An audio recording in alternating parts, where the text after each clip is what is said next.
I think it's harder than you think at unexpected moments that no one prepares So you for. not ambitious. You said as a child you knew you wanted to start a business at the age of 30.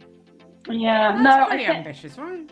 that's pretty ambitious. You know nothing, let's teach you craft. And they were tough, so tough, but I learned so much from them. And it was like, I'm so grateful for their toughness. It was like a sort of, it was a baptism of knowledge by Being a fire. grown up podcast. So, everyone listening, I want to, and I'm very excited to introduce Tamara Gillan, who is an award winning entrepreneur, speaker, champion for women, and a natural born collaborator and communicator.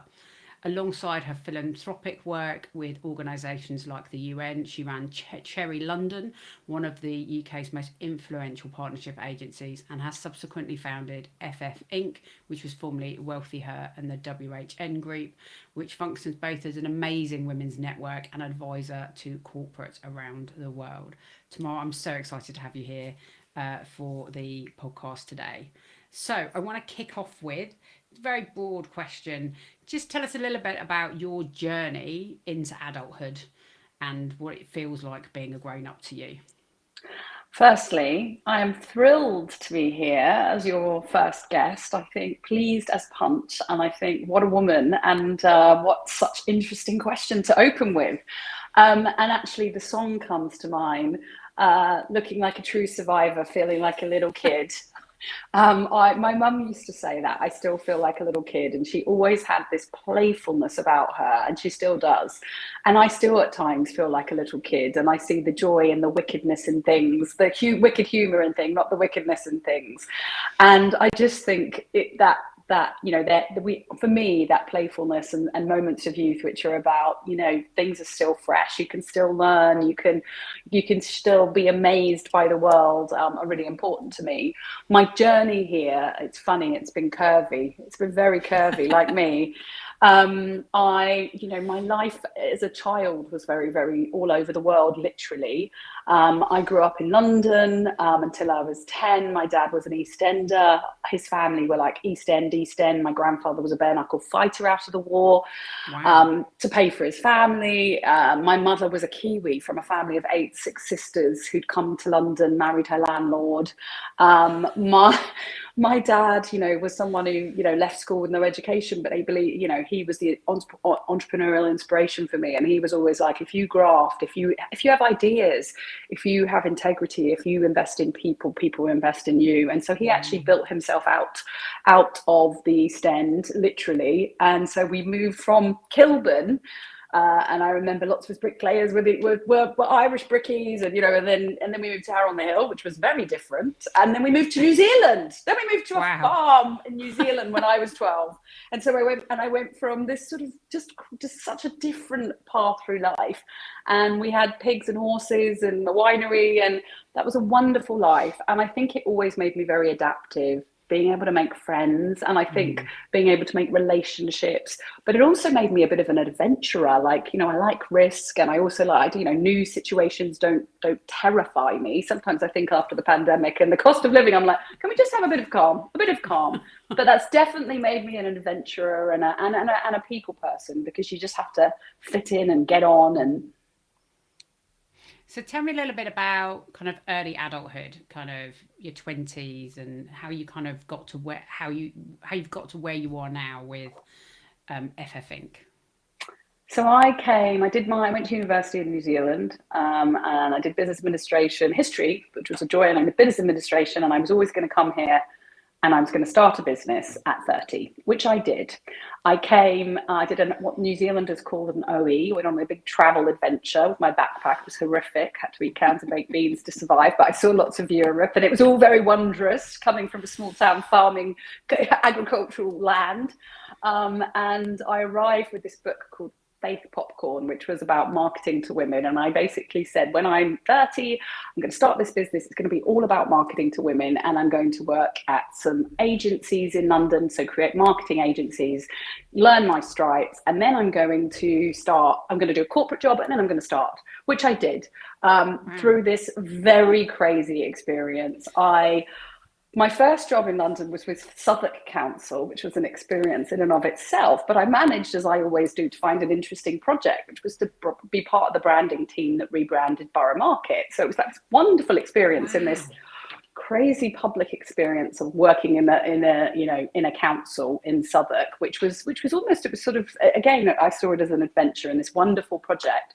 But I decided that council life was not for me once that once that project was complete. And my next job, I went to a digital agency, and they had just basically IPO'd. It was the first digital boom of the 2000. My first job with them is they created avatars that they built up as a digital sort of profile of this avatar, and then they sold them for millions of pounds to brands. So we sold Sonia to Sony.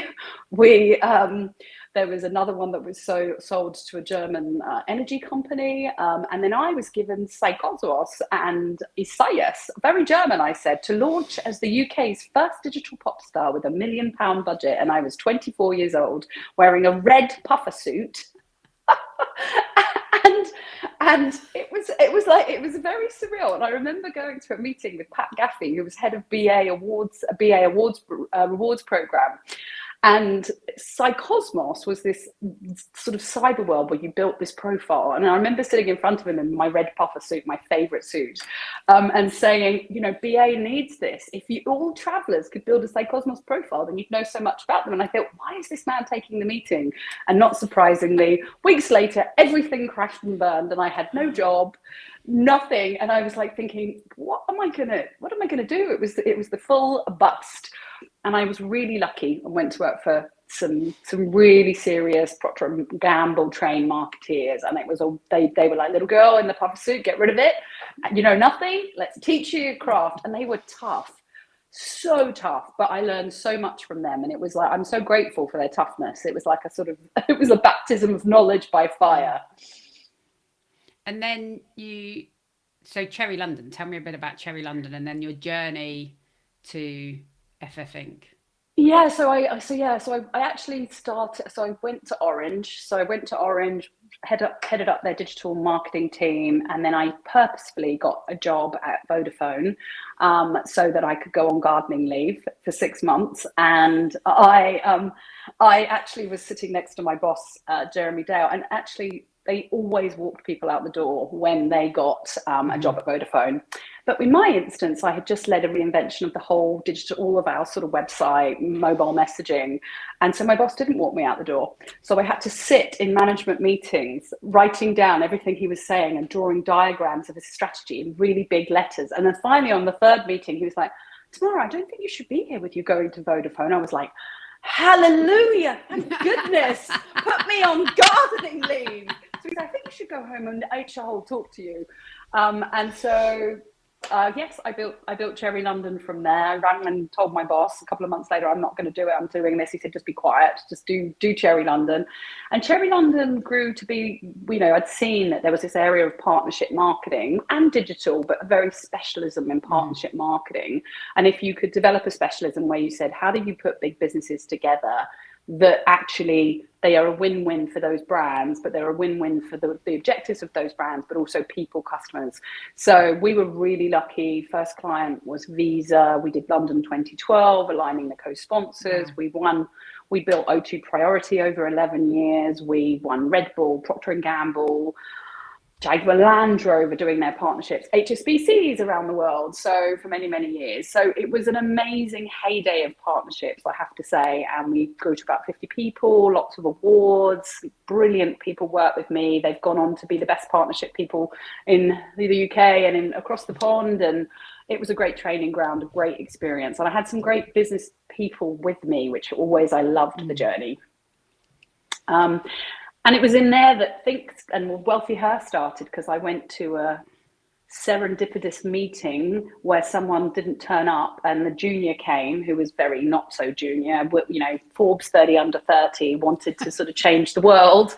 And she said, do you reckon you could ever set up a network that united the finance industry behind women? Because it's my big passion. And I was like, yes, I've built networks, I've built big customer programs, I'm really good at partnerships, let's give it a go. And we basically launched 6 months later. Her name was Lauren von Stackelberg. She was there, all the way, and then she got married and went on this year-long sabbatical, stayed at my parents' house in New Zealand, and we launched. I think why she was there for that. She was there for that. She came back for that. We launched with 13 partners, many of which, including HSBC, is still with us today. And then the pandemic hit. Gosh, so quite a journey. So thinking back to your 18-year-old self off to university in New Zealand, what would they recognise about you now? And what would they be absolutely amazed by? I think they'd still see the fire in me that has always been passionate and always been very not ambitious, but I always want to achieve things. I always want to, change the game. I always, that has remained. I think they probably. You say not ambitious. You said as a child you knew you wanted to start a business at the age of 30. Yeah, That's no, pretty ambitious, right? That's pretty ambitious. That is pretty ambitious. And it was always, and I did it. I think that what they wouldn't recognize, and I didn't realize, is probably I'm a bit more balanced than I was. And life puts some knocks in you, which is a good thing, because it means that you're much more measured in the decisions that you make, and you think about the things that you're not good at. And I think as a entrepreneur, your training camp is success and failure. And you don't really have anyone that sort of your experiences are teaching you, but then the getting it wrong is teaching you more. And I think that has been a wonderful lesson. But one of the things I've recently done is got an executive coach again, because I thought I need someone else to help me accelerate my own learning, because I haven't there are edges that are still not as good as I would like them to be. And so I think that I would think they would say, oh, you're a lot more balanced. There's some more perspective in you. Still a little kid. Fabulous. So you touched on kind of that you've had ups and downs like everyone does over kind of careers and lives. What's the biggest struggle that's made you who you are? I'm outrageous, so I'll give you two because I can't help myself. I think my career was so important to me. I was running a business. I didn't invest in my life. And I met my husband, who's now my ex-husband, late. I was 36. And I fell in love. I got married really quickly, got engaged and married and a baby in 3 years. And my son is absolutely everything. But I also got divorced. And it wasn't the divorce, because there was the little Miss Independent, made my own way, but actually not just single motherhood, but not being able to give my son a family and a sense of family. And I had this my mum's got 8, she's one of 8. My dad's got a brother that is his world. And I love my brothers and my mum and dad. And so I've really struggled with that, and trying to create family around him on the other side of the world and give him that sense, because families are, they take the edge off you. They are there as your supporters. And so I've really struggled with that. And, in WealthiHer, we've been hacked, we've had money stolen, we've had, it is, and not a little bit of money, a lot of money. And it sometimes you're like, we've just had a pandemic. We've just had a cost of living crisis.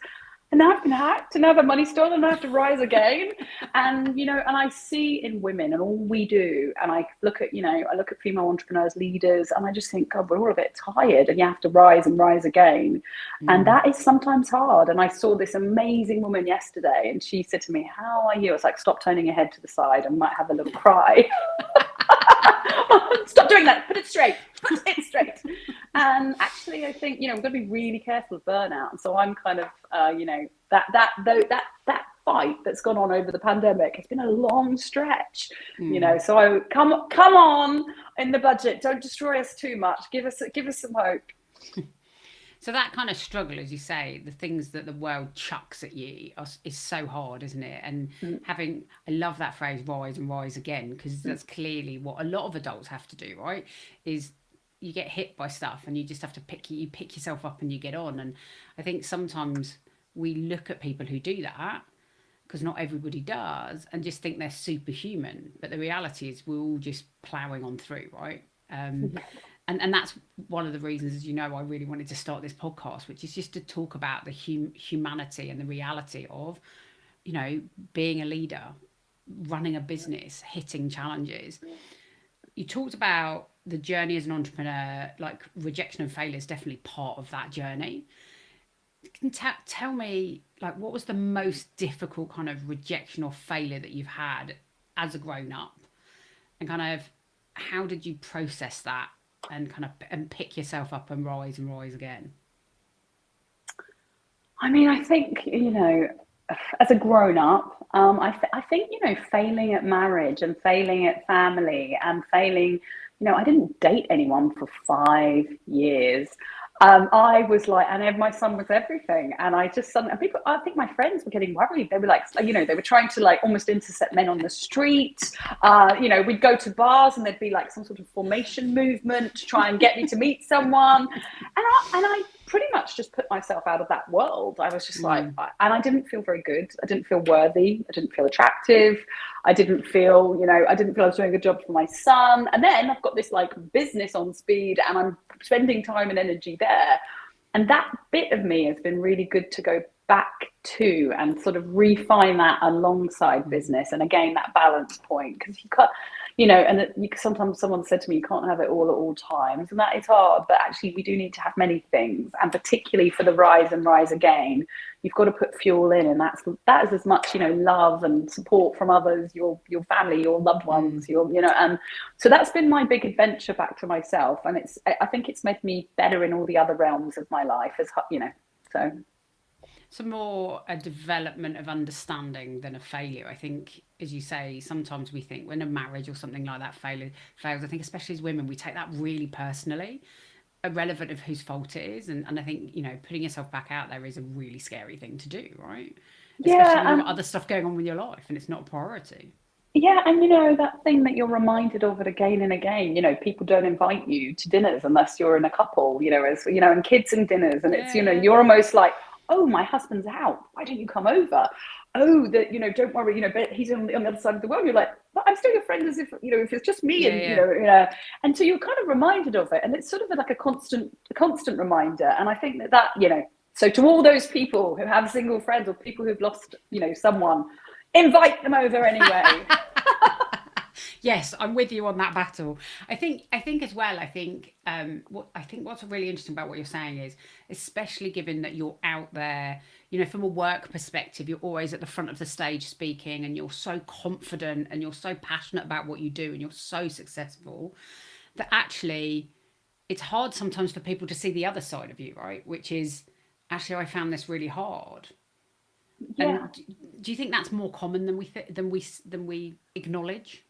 So common. And I think, you saw at one of our events just recently, Forever Forward, it was, one of our keynote speakers got ill on the morning, everything was going wrong. And I started to lose my head. And I'm really confident at those things. I've become more confident. And in my head, I got worse and worse and worse. I shooed you off the stage without the questioning. I forgot someone else's thing. And I had to get control. I had to almost go to the bathroom and go, Tamara, get yourself together. This isn't this is not going to continue in a downward spiral. But I then admitted that to everyone in the room. And what broke my heart and warmed my heart was people saying, no, thank you for what you do for us. You've got this. Come on, we're with you. And it just reminded me, people want to see that and the whole reason behind your podcast. They don't want to see the perfect, smiling, happy, on it, dancing around. They want to know that, I'm struggling right now. And I was it really gave me a valuable reminder. We need to share the other side, because it is very hard to rise and rise and rise again. Yeah.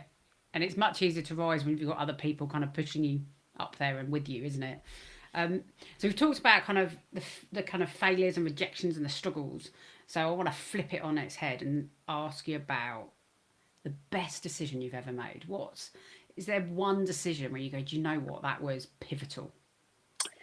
Yes. So when I had my son, I was on a stage, and didn't feel very well. My waters broke early, and I went into labour very early. Of course, you could be on a stage when you went into labour. No, I know. No, it didn't happen then, but I wasn't feeling very well, and I was like, and it was like 6 weeks early, so I was like, no, and I was wearing heels, and I was like, went home.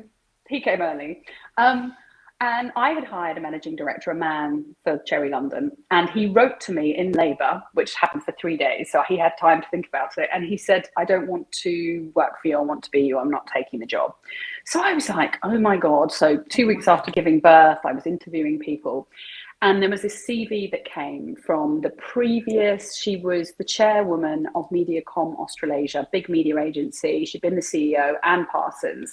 And I nearly didn't interview her because I thought, why would she want to come and work with my little company in London? And, I'm too scared. But I thought I'll meet her because she sounds amazing anyway. And she was this wonderful, amazing woman.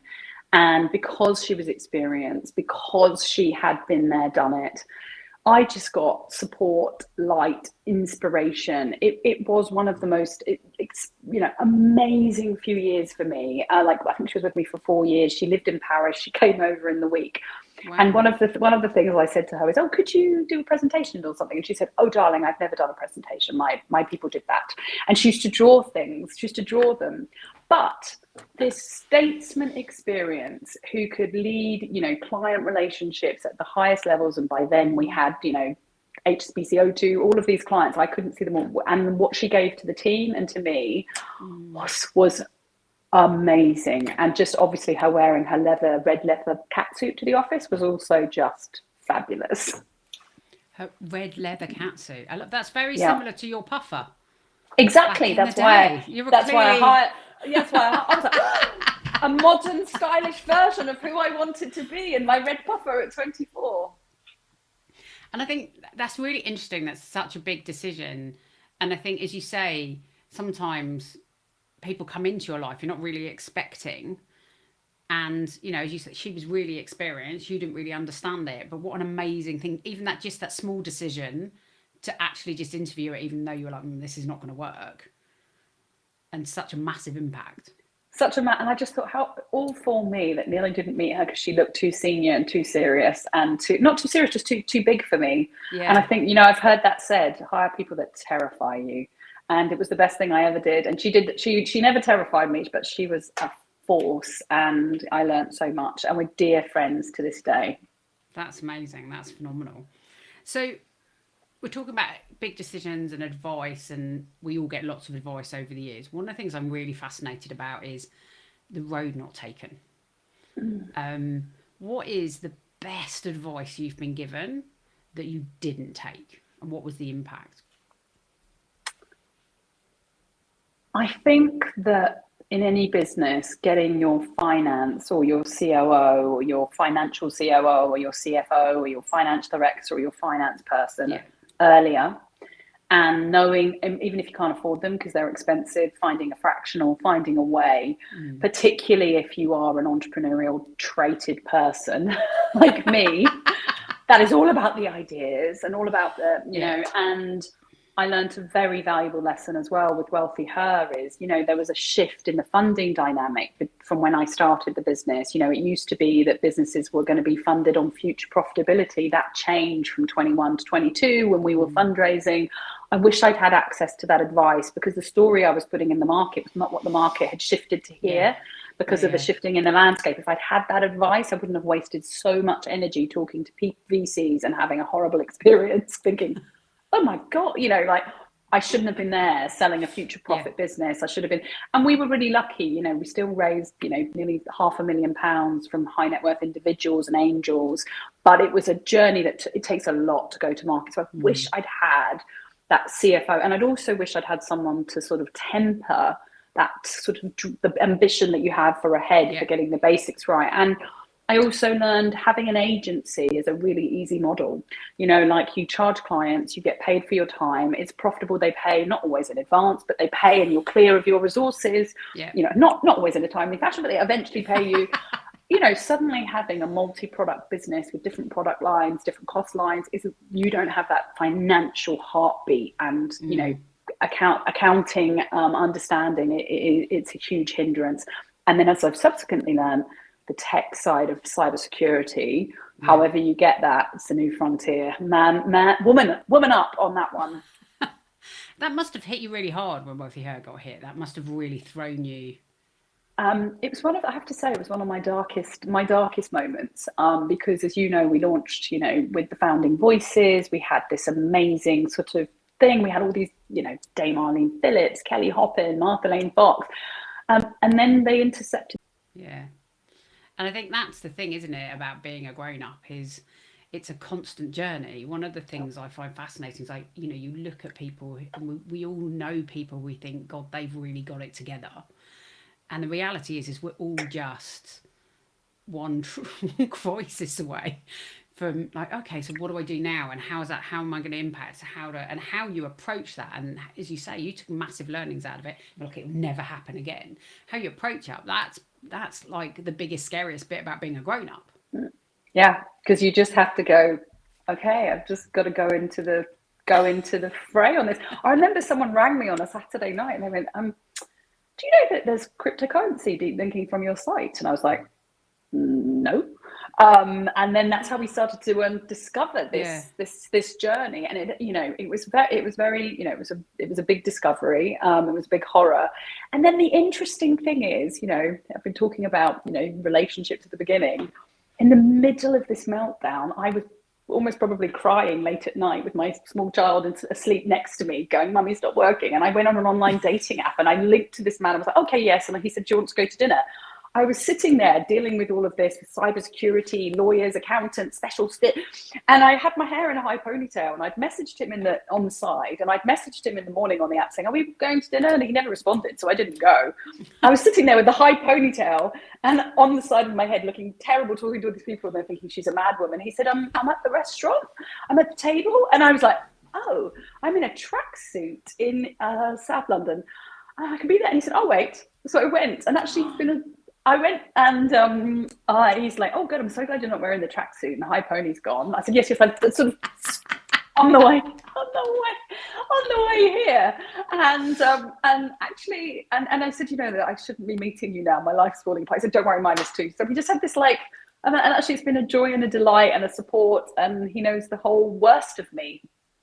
I love it. There's a big theme of kind of saying yes, throwing yourself at stuff in your life, I feel. Yeah, which is amazing. I do. My friends always say that I take ages to make that decision. You're like, okay, done. I'll just try that.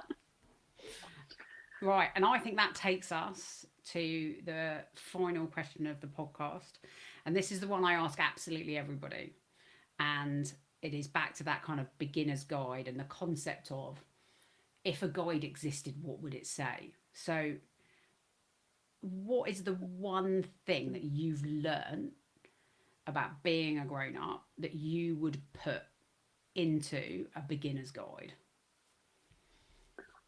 I think it's harder than you think at unexpected moments that no one prepares you for, that you're like, oh, no one's talked about that. And again, it goes back to your being real, and you're like, that's really difficult.